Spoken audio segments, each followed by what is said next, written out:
এক ধনী উত্তরাধিকারীকে বিয়ে করার প্রথম দিনেই মেয়েটিকে তার নতুন স্বামী নির্দয়ভাবে এক গভীর গহ্বরে ফেলে দেয়। ভাগ্যক্রমে সে একটি শুকনো ডালে আটকে যায়, যা তার জীবন বাঁচায়। যখন তার জ্ঞান ফেরে, সে তাড়াহুড়ো করে উপরের খোলার দিকে সাহায্যের জন্য চিৎকার করে, কিন্তু কোনো সাড়া পায় না।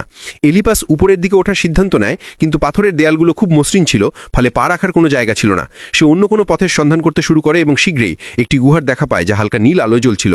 কিন্তু সেখানে পৌঁছানোর জন্য তাকে একটি বিশাল খাদ পার হতে হতো। সাহস সঞ্চয় করে এলির অন্যদিকে ঝাঁপ দেয়। পায়ে আঘাত থাকার কারণে সে প্রায় খাদে পড়েই যাচ্ছিল। ঠিক সেই সংকটময় মুহূর্তে তার পোশাকের চেইন একটি ফাটলে আটকে গিয়ে তাকে স্থির করে। সে তার বুক থেকে একটি ছুরি বের করে এবং অনেক চেষ্টার পর অবশেষে প্ল্যাটফর্মের উপর উঠতে সক্ষম হয়। নীল আলোর উৎস ছিল পোকামাকড় এবং তাদের নিঃসরণ। দ্রুত চিন্তা করে এলির এক টুকরো কাপড় ছেড়ে তার মধ্যে কিছু জোনাকি পোকা মুড়ে একটি মেকশিফট লণ্ঠন তৈরি করে নেয়। গুহার আরও গভীরে সে একটি ছোট জলের ডোবা খুঁজে পায়। তৃষ্ণার্ত হয়ে সে আগ্রহের সাথে জল তুলে নেয়, কিন্তু দেখে যে তা নোংরা। উপরের গলন্ত বরফ থেকে ফোঁটা ফোঁটা পড়া জলের উপর নির্ভর করা ছাড়া তার আর কোনো উপায় ছিল না। সামান্য স্বস্তি অনুভব করার জন্য যখন সে চোখ বন্ধ করে, তখন উপরের বরফখণ্ডগুলো হঠাৎ গলতে শুরু করে।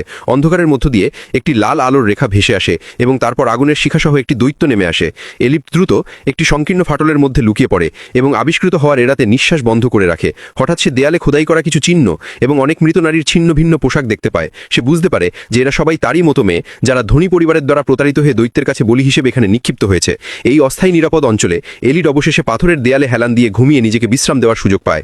কিন্তু কিছুক্ষণ পরেই সে চমকে জেগে ওঠে এবং বুঝতে পারে যে তার বাম্পা জোনাকি পোকা দিয়ে ঢাকা।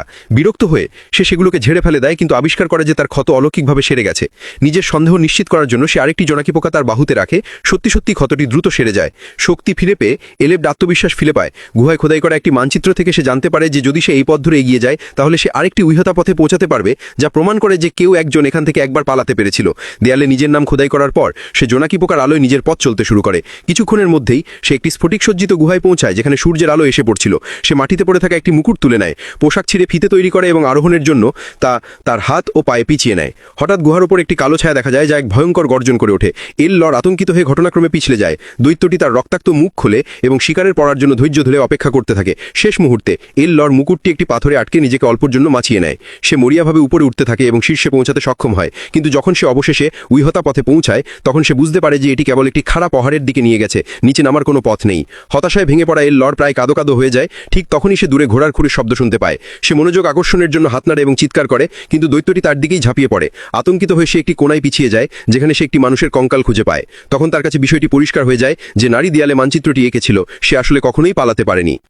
রাশিয়ান সৈন্যরা এক সাহসী কুকুরের গায়ে বোমা বেঁধে তাকে জার্মান ট্যাঙ্কের দিকে দৌড়ে পাঠালো। হঠাৎ কুকুরটি ট্যাঙ্কের সামনে এসে থেমে পড়ল এবং মাটিতে শুয়ে গেল। দেখতে দেখতে জার্মান ট্যাঙ্কটি তার উপর উঠে আসতে যাচ্ছিল। কুকুরটি নিজের অবস্থান ঠিক করলো এবং নীরবে অপেক্ষা করতে লাগলো। সে সফলভাবে জার্মান ট্যাঙ্কের নিচে ঢুকে গেল, আর ট্যাঙ্ক কিছুই বুঝতে পারল না। সোভিয়েত কুকুরটি এক মুহূর্তেই সেই ট্যাঙ্কটিকে ধ্বংস করে দিল। সৈন্যরা আনন্দে চিৎকার করে উঠল, কিন্তু এক নারী সৈনিক দূরবীন হাতে সেই প্রিয় কুকুরটিকে খুঁজছিল। যখন সে প্রায় হাল ছেড়ে দিচ্ছিল, তখন কুকুরটি নিরাপদে ফিরে এলো। তাকে সাথে সাথে পরবর্তী বোমা হামলার জন্য প্রস্তুত করা হলো। নারী সৈনিকটি তার কানে কিছু ফিস করে বলল, আর কুকুরটি আবার দৌড়ে বেরিয়ে গেল জার্মান ট্যাঙ্কের দিকে। এইবার ট্যাঙ্কটি মেশিন গান দিয়ে গুলি চালাতে শুরু করলো। কুকুরটি ঘাসের মধ্যে লুকিয়ে পড়ল, তারপর সুযোগ পেয়ে আবার ট্যাঙ্কের নিচে ঢুকে পড়ল। নারী সৈনিকের চোখের সামনে সে আরেকটি জার্মান ট্যাঙ্ক উড়িয়ে দিল। সবাই ভাবলো এবার সে বাঁচবে না, কিন্তু দূরবীন দিয়ে দেখে সবাই হতবাক। কুকুরটি এখনো বেঁচে আছে। সে গর্বের সঙ্গে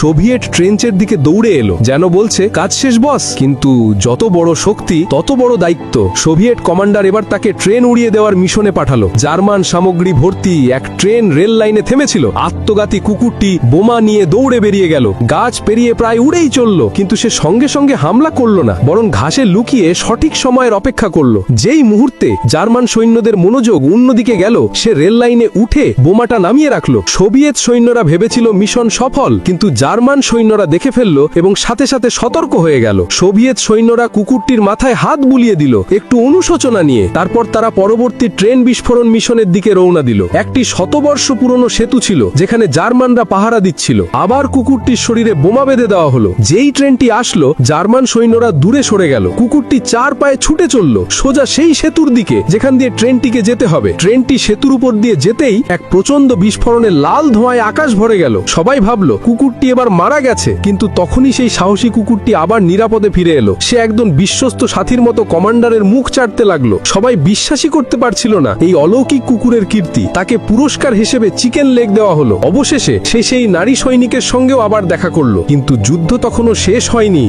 এই লোকটা সারা জীবন সাপ ধরে তার জীবিকা নির্বাহ করত, কিন্তু একদিন হঠাৎ সে এমন এক সাপের সামনে দাঁড়ালো যেটা গ্রামের কেউ কখনো দেখেনি। সাপটা সোনালী ঝলমলে আলো ছড়াচ্ছিল। লোকটা ভয়ে কাঁপতে কাঁপতে বর্ষা চালালো, কিন্তু সাপটা মুহূর্তে চোখের আড়াল হয়ে গেল। সে মাটিতে লুটিয়ে পড়লো। তবে এরপর অনেক খোঁজাখুঁজির পরেও সাপটাকে আর কোথাও দেখতে পেল না। তারপর গ্রামে ফিরে সে শুনলো এক পাগল ছেলের কথা, যে বলে বেড়াচ্ছে এমনই এক সাপ দেবতা তার বাবাকে মেরে ফেলেছিল। তখন গ্রামের সবাই লোকটাকে সতর্ক করলো, আর সাপ ধরো না, না হলে পুরো গ্রাম বিপদে পড়বে। কিন্তু লোকটা এসব বিশ্বাস করলো না। তাই সে সবাইকে সাপের ভয় দেখিয়ে সেখান থেকে চলে গেল। তবে কিছুদিন পরে দেখা গেল লোকটার নাতির কপালে সাপের আঁশের মতো দাগ বের হয়েছে। এতেই দাদু বুঝতে পারলো এই সব সেই সাপটার কারণেই হচ্ছে। তাই তখনই সে জঙ্গলে বেরিয়ে পড়লো সেই সাপটাকে খুঁজতে, কারণ সাপটাকে ধরতে না পারলে পুরো গ্রামটা ধ্বংস হয়ে যাবে। কিছু দূর এগোতে তারা জঙ্গলে একটা ভয়ানক গুহা দেখতে পেল। তাই তারা সেটার ভেতরে রাত কাটানোর সিদ্ধান্ত নিল। কিন্তু তাদের কোনো ধারণাই ছিল না যে সেই ভয়ানক সাপটা আসলে এই গুহার ভেতরেই বসবাস করত। রাতে তারা ঘুমানোর পর সেই সাপটা হঠাৎ জেগে উঠে তাদের দিকে ধেয়ে আসতে শুরু করলো। পরের পর্বের জন্য এখনই সাবস্ক্রাইব করুন।